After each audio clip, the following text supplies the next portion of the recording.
All right, live. Hello, everyone, and welcome back to another Tea Time with Tia for Geek Vibes Nation. Thanks, phone. Um, as you can see, this is a different setup than usual. Oh gosh, that big ass thing of laundry there.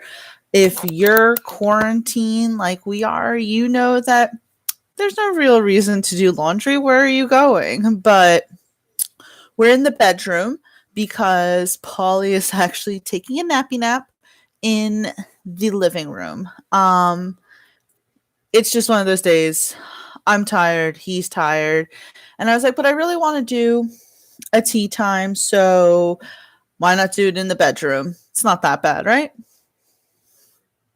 Whatever. Anyway, hello, welcome. I feel like I have not worn my glasses for this many consecutive days since before I was 14.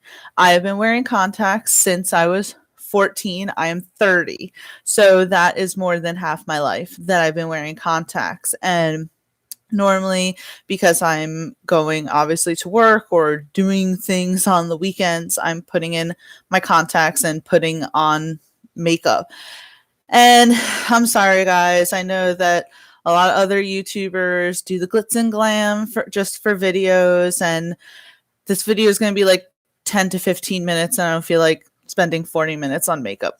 Sorry, but yeah. So as you can see by the title of this video, I don't know, just have some fun with this. I was doing a little bit of a rewatch yesterday, and I just realized, do we appreciate Happy Hogan the way that we should? I mean, obviously, Jon Favreau, who plays Happy in the MCU, is obviously a god. And I know that those who hate the MCU will see this and say, "Oh, MCU fans, blah blah blah." I'm not serious. He's not really a god, but you know what I'm saying. Um, he freaking started the Iron Man saga, which obviously led us to where we are now. And on top of that, he also is behind The Mandalorian, plenty of other awesome Disney projects and other projects as well.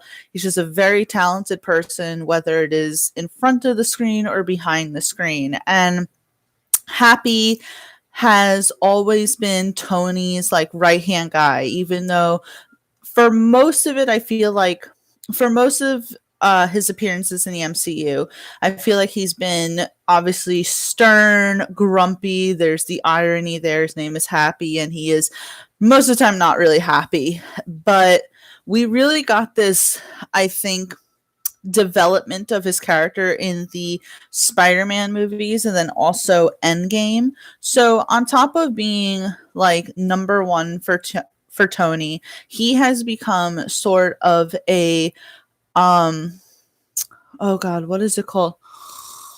I forget what the word is, and I'm drawing a blank right now, but he's become like a pseudo father figure for Peter as well.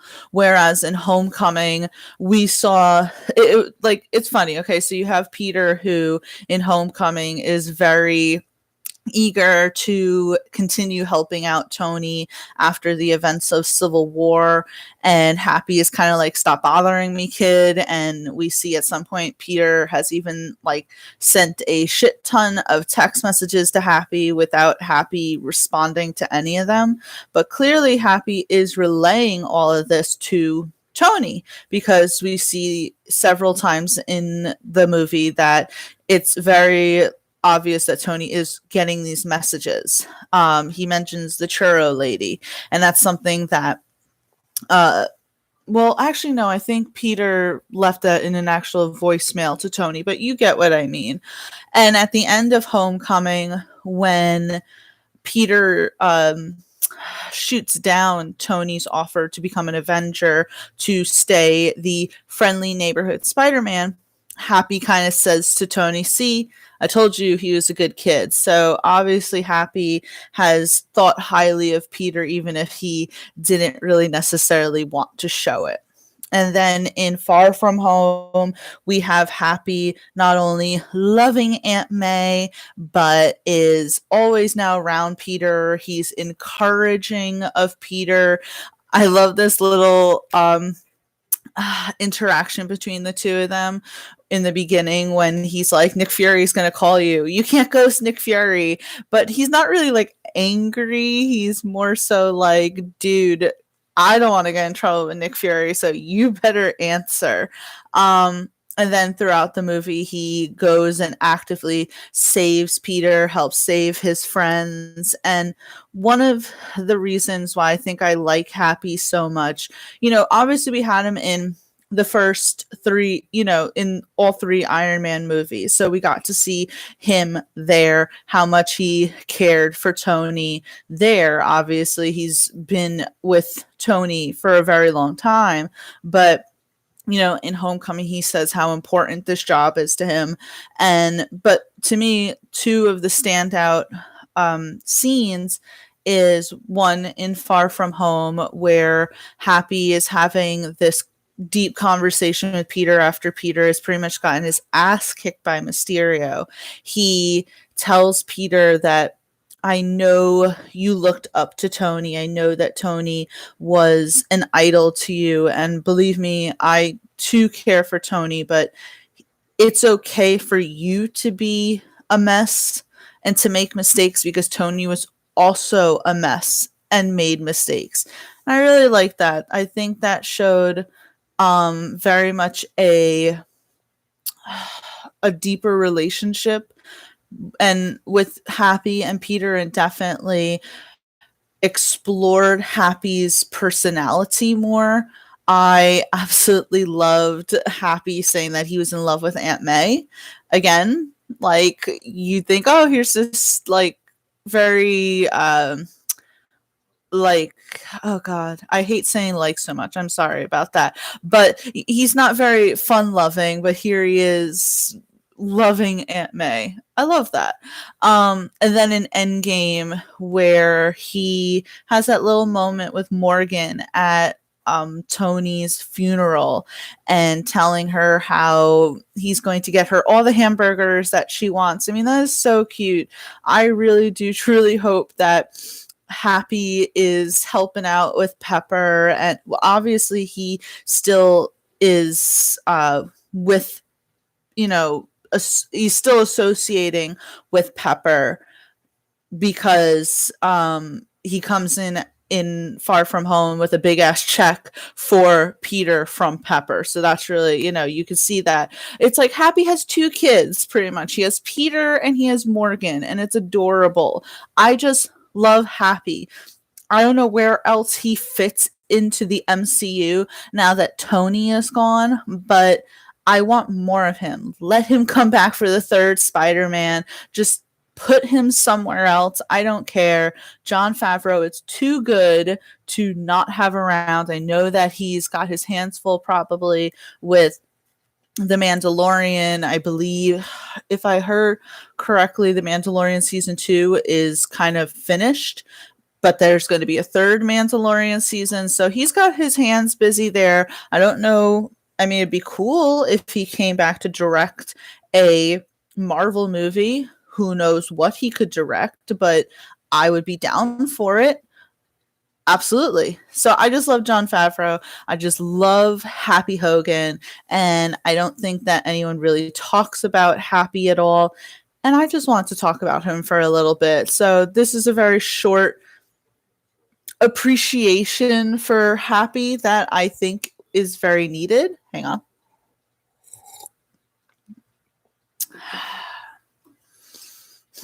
I put chapstick on at some point, and I feel like it has wiped away within 2 seconds, and my lips are really dry. So I'm sorry about that, guys. But I would love to know what your guys' feelings are towards Happy Hogan. What are some of your favorite moments, and where do you think he could fit in the future of the MCU? So I love Happy.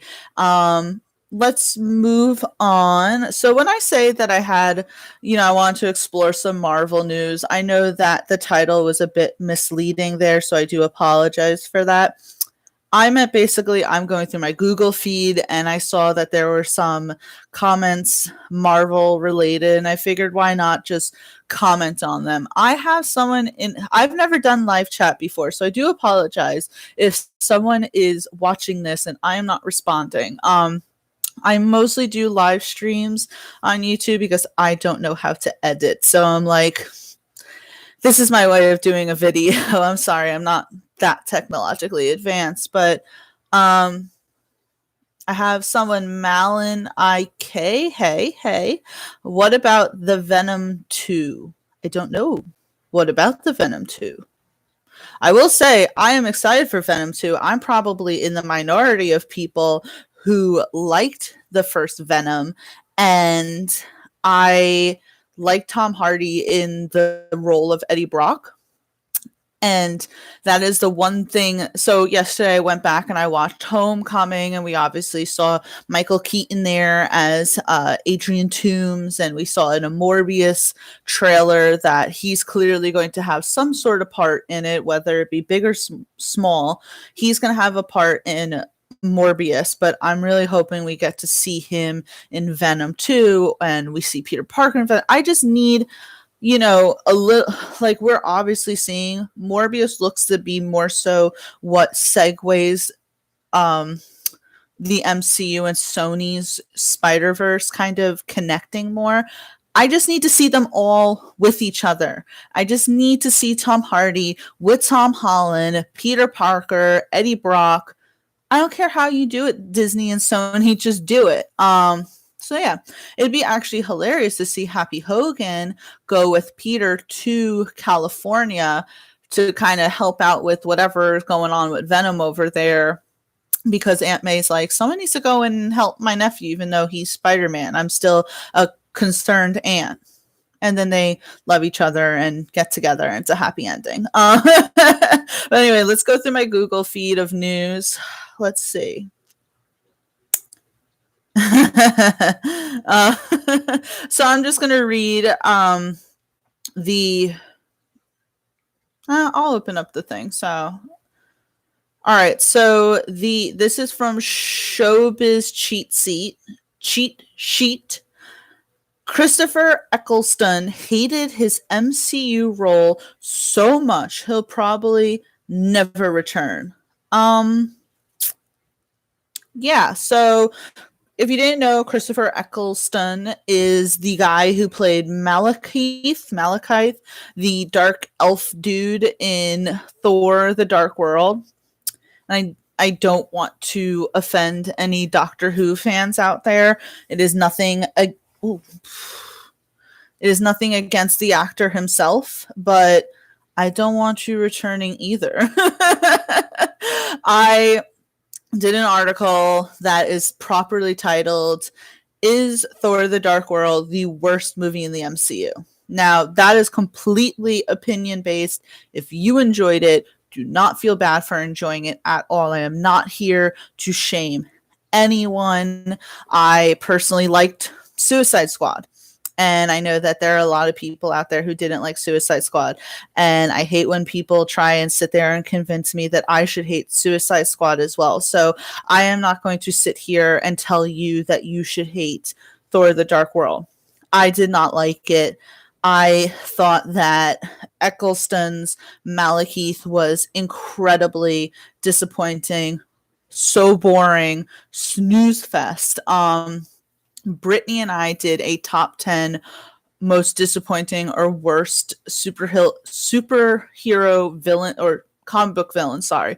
And she put him down. We couldn't remember his name for the life of us. We were like dark elf dude.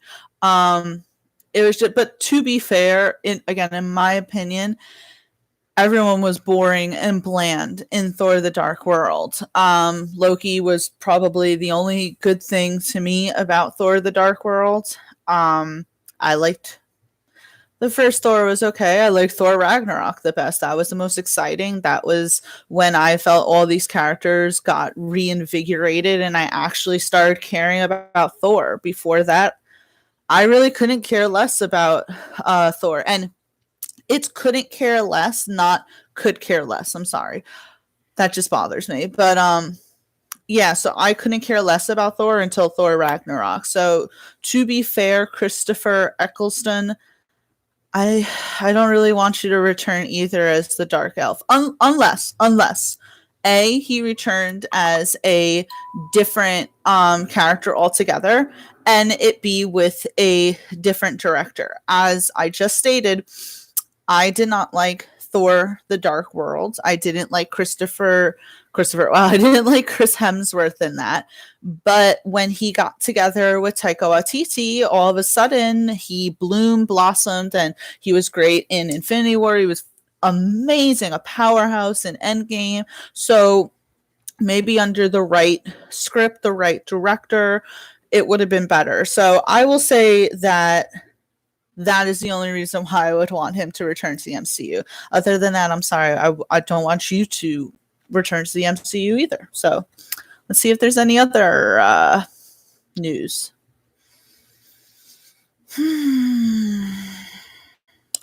By the way, everyone, I live in Yonkers, and apparently Yonkers is huge, and my zip code is huge for COVID-19 outbreaks. So everyone stay safe and stay indoors. I know it's annoying wearing those masks when you go out to the supermarket, but just wear it, man. Don't make stupid videos of you not being able to go in places because you aren't wearing a mask and say, it's my constitutional right. No, wear the mask, okay? It's not that big of a deal.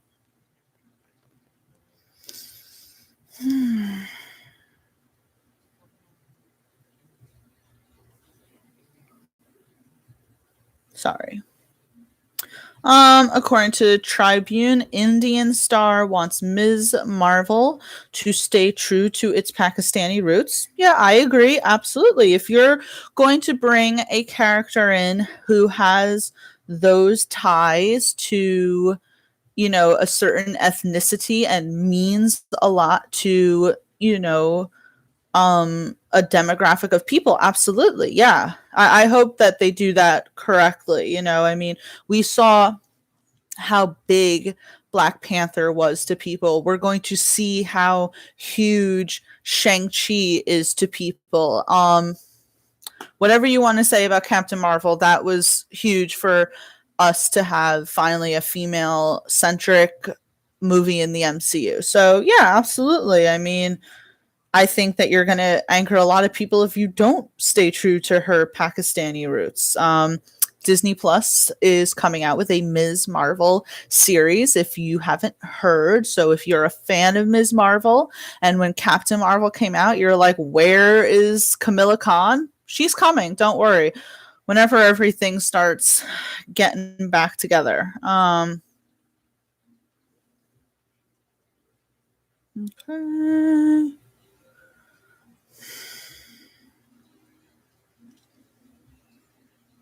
Which Guardians of the Galaxy character are you based on your zodiac? Ooh, I want to play that later.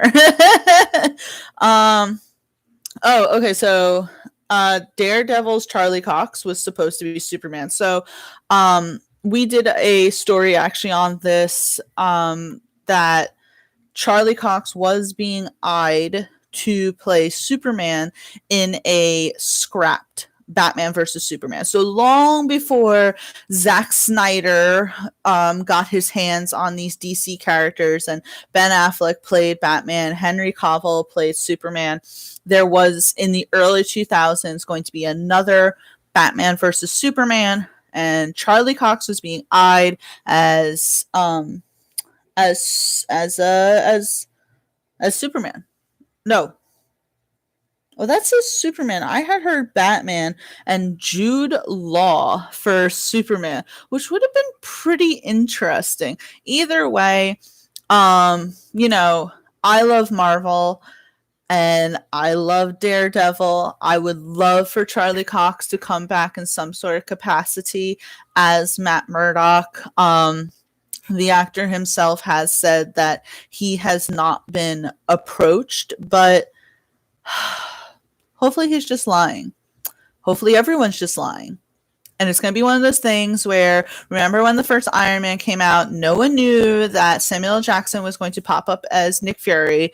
hopefully it's going to be one of those things where it's like, boom, Matt Murdock. I mean, we didn't know that freaking J.K. Simmons was coming back in Spider-Man Far From Home. If you can do that, if you can bring a character back from the Sam Raimi Spider-Man that has nothing to do with the Tom Holland Superman, you can bring back Matt Murdock. At least I hope. Because this is what I hope. Because Charlie Cox is so amazing as Matt Murdock. Hands down, I can't watch anyone else as him. I will be so disappointed. I mean, I'll watch it, but I'll be sad. But if they bring back Matt Murdock as if they bring back Charlie Cox as Matt Murdock, that means that maybe we'd get John Bernthal back as Frank Castle, and that is really what I care about. But Charlie Cox is fantastic. He could play anything. If he was to go to DC, I wouldn't be mad either. Like, he's a insanely talented actor. What he did for those 3 seasons of Daredevil, especially the 3rd season, he's amazing. And I was also very privileged last year to see Betrayal on Broadway, which starred both Tom Hiddleston and Charlie Cox, and they were both great. So maybe get those 2 back together. That would be cool. So let's go back to the feed. Oh, I'm at the end of the feed. That's because it refreshed. I did want to mention 1 or 2 last things that I had seen in a previous Google feed, but I guess because it refreshed, it replaced it with other stuff. One was Michael Rooker saying that he wouldn't want to come back as Yondu because obviously Yondu's death in Guardians of the Galaxy 2 meant something, and by bringing him back, that would essentially erase what it accomplished in the second one. I agree. I love Yondu. Again, on a top 10, we talked about deceased MCU characters that we'd love to see back. And I did put Yondu down because I really liked Yondu, especially in the second Guardians of the Galaxy.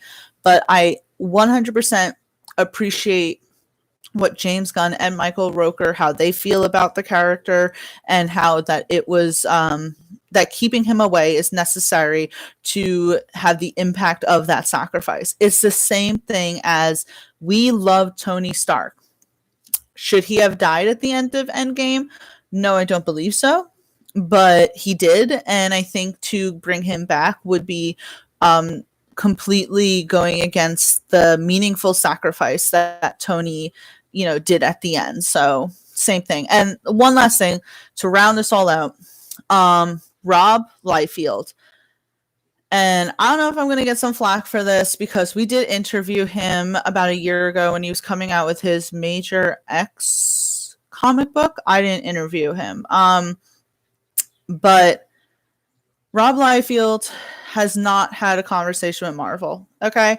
He is just assuming that Deadpool 3 is not going to happen. He is bitter for some reason. He has been on a tangent lately. If you are on Twitter, you know about it. He went off on Birds of Prey and Harley Quinn's look because it wasn't as skimpy and as provocative looking as, I guess, David Ayer's, which I loved it. As I just said earlier, I love David Ayer's vision for Suicide Squad, and I did like Birds of Prey. And I will say that I liked Suicide Squad better than Birds of Prey, but he seemed to be just focusing on her outfit. So he went on a tangent on that.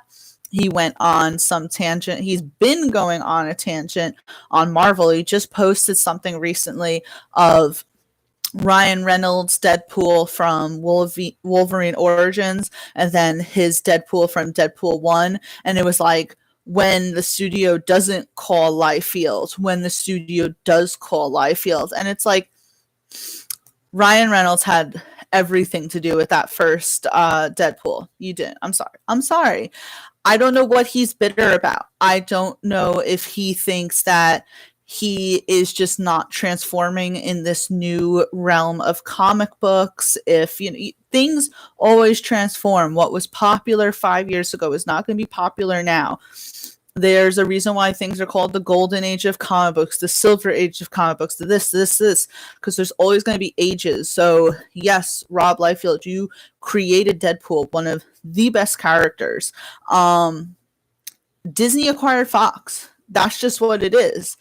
And I'm sorry, other than Deadpool, Fox did not come out with a good X-Men film in a very long time. So I don't know where his mindset is, if he's mad, if maybe the MCU, if did he want to get involved with Disney and Disney didn't call him? I don't know, but Rob has not had contact with Disney. He does not know for a certain that Deadpool 3 is not happening. Ryan Reynolds was interviewed recently, and he did say that he did not know if or when Deadpool 3 is happening, but that I think that Deadpool 3 is something that, if it does happen, is going to take a while to figure out. I loved the first two Deadpool movies, and I think that it's cool even for Disney to have considered keeping Ryan Reynolds around when they pretty much said that no one else in the Fox world is coming and transferring, going over to the MCU. Deadpool is very R-rated, very provocative, very sweary, very bloody, and we love that.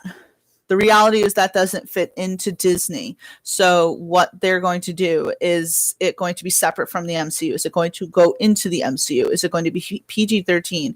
Is Disney going to release it under the 21st century umbrella and have it separate? Because they could do that. It's no longer 21st Century Fox. It's now 21st Century. They got rid of the Fox, but that still exists. So maybe they could do that. There's a lot to consider. But I already saw, and we got this covered, that they said, it's not happening. Deadpool 3 is canceled. And who are they citing as their source? Rob Liefeld and his baseless accusations on Twitter. And I know that is a very strong statement. It's the truth, all right? Don't be bitter. Life is way too short, and crazy shit is happening, and we should not be bitter just because maybe you didn't get a paycheck. Sorry. I know that sounds crazy. I don't know shit from a hole in the wall, man. I live in a freaking 1-bedroom apartment in Yonkers. Like, I'm not making in any money like this, but I'm just saying, check your sources before you all start freaking out and start doing pitchforks around Disney and throwing stones. And this is not me defending Disney. I'm not one of those people. Disney is certainly, with their LGBT characters, are certainly failing there because, I don't know why. too many people just wanting to live in the past there. But I'm just saying, like, I'm not sitting here ultra defending Disney. I just think that instead of having, living in the outrage world does nothing for your health. But yeah, let's see if there's an update before I close this out. If there's anything, sorry. Who's excited for HBO Max to come out, by the way? I know that has nothing to do with the MCU at all, but yeah. Ooh, that's cool. Avengers Endgame poster was remade with retro comic book images. That's on Cinema Blend. Check that out. Let's open it, actually, see if I can get a good shot here. Oh, I like that. I don't know if you guys can see that at all. I don't know. How do people do that? That's cool. I like that.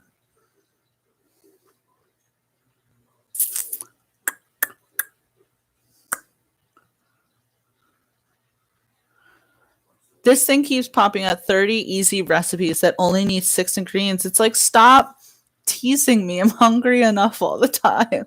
Oh God, another reason why I'm so excited for HBO Max. Doom Patrol Season 2. Doom Patrol is, and I know this is DC, but with Doom Patrol and the boys, like, I loved the Netflix Marvel universe. With them gone, I feel like I really have not seen good comic book shows or anything. They like certainly set the standards for me. CW doesn't live up, nothing else lived up, but The Boys and Doom Patrol are the two that, like, bar none, amazing. Doom Patrol, it is weird and it is not ashamed to be weird. I love that. Like, don't be ashamed to be weird. Thank you, police sirens. Dave Filoni explains what the fan. Okay, now we're getting off track with Marvel. It's supposed to be a Marvel thing. Let's see if there's any more.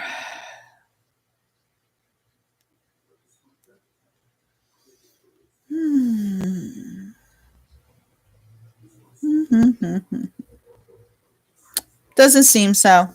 Oh, Jeff Bridges Ironmonger to return to the MCU? Question mark. Who did this? We got this covered. Showbiz cheat sheet. Let's see.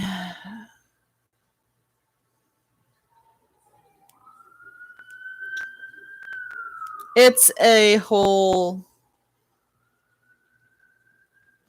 useless article. Anyway, so so we went through a little bit of news in the Marvel realm, and we started off the video with appreciation for Happy Hogan. I still want to know what your favorite Happy Hogan moments were, and what are you looking forward to most in the MCU whenever if the pandemic ever ends. I saw this thing that The Who, not the band, some of you probably don't even know who I'm talking about, but not the band, the World Health Organization said that we may just all have to learn to live with the coronavirus. That's frightening. But hi, lady, you gonna end off the video with me? Apparently she doesn't like looking at the camera. Look. Okay. I love you. So this is Tia. This is Tea Time with Tia. And yeah, please make sure when my dog lady comes here, I just forget everything else because she is all that matters in life. But please make sure that you like, subscribe. We got plenty of awesome content here on our Geek Vibes podcast. We just came out with another episode of The Main Damie Presents They Call This a Movie. Just so many awesome things. We'll have new stuff tomorrow. Make sure you check it out on... You can check us out everywhere. Facebook, Twitter, Instagram, YouTube. I'm clearly not great at this whole signing off thing, so I'm just going to sign off now. So, see ya. Bye.